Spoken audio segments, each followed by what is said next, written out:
तीसरे एपिसोड में भीष्म हस्तिनापुर पर नजर रख रहे हैं। तभी वहां पर सत्यवती आती है और कहती है कि सारे प्रहरी जागृत थे। सत्यवती ने कहा है कि तुम विचित्रवीर्य के साथ इतने कठोर मत बनो। भीष्म ने कहा वो मेरा कर्तव्य है, विचित्रवीर्य का कठिन परिश्रम करना आवश्यक है। सत्यवती कहती है कि तो उसका विवाह करवा दो और कहा काशी नरेश ने उनकी तीनों कन्या का स्वयंवर आज ही आयोजित किया है और कहा कि तुम हस्तिनापुर के प्रतिनिधि बनकर उनको जीत कर ले आओ। भीष्म ने मना किया और कहा कि कन्या समर्थ पुरुष से विवाह करती है, समर्थ राज्य से नहीं।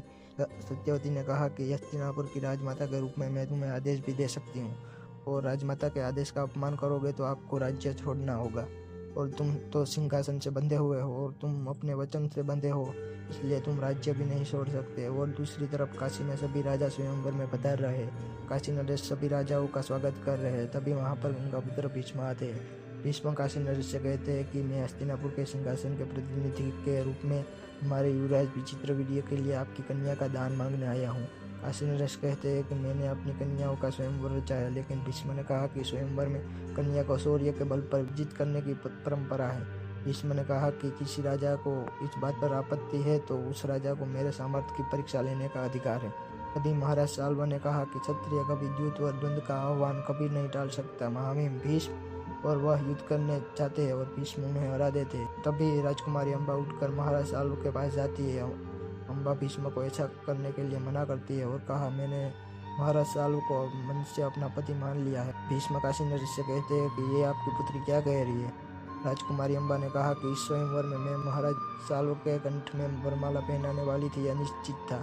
भीष्म कहते हैं कि तब तो यह स्वयंवर नहीं छल है और सभी राजा भीष्म की तरफ हो जाते हैं और कहा कि ये सभी राजाओं का अपमान है और कहा महामहिम भीष्म ने इन कन्याओं को विजित किया है तो इनका विवाह हस्तिनापुर में ही होगा। काशी नरेश कहते हैं कि मुझे यह बात मान्य है। भीष्म ने कहा आप अपनी पुत्रियों से पूछिए क्या इन्होंने भी अपने पति का वरण कर लिया है। वो कन्याएं मना करती है। भीष्म कहते हैं कि आप अपनी ज्येष्ठ पुत्री का विवाह महाराज साल्व से करवा दीजिए और आप अपनी ये दोनों पुत्री को हस्तिनापुर की सम्राज्ञी बनने भेज दीजिए। और दूसरी तरफ हस्तिनापुर में विवाह होने वाला है और पंडित जी कहते हैं कि कन्या को बुलाए। तभी वहाँ राजकुमारी अम्बा आकर कहती है कि कन्या आ गई है, विवाह करने आ गए हस्तिनापुर के मंडप में। महामहिम भीष्म ने कहा मैंने आपको महाराज साल्व के पास जाने की अनुमति दे दी थी। अम्बा कहती है कि महाराज साल्व को आपने पराजित किया है बड़ी सभा में। अम्बा ने कहा जब मैं उनके पास गई तो उन्होंने कहा कि अब मैं केवल एक विजित वस्तु हूँ, कन्या नहीं। भीष्म ने कहा इसमें मेरा कोई दोष नहीं। अम्बा ने कहा आपने मुझे जीता है, अब मेरा विवाह होगा तो सिर्फ आपके साथ होगा। गंगा पुत्र भीष्म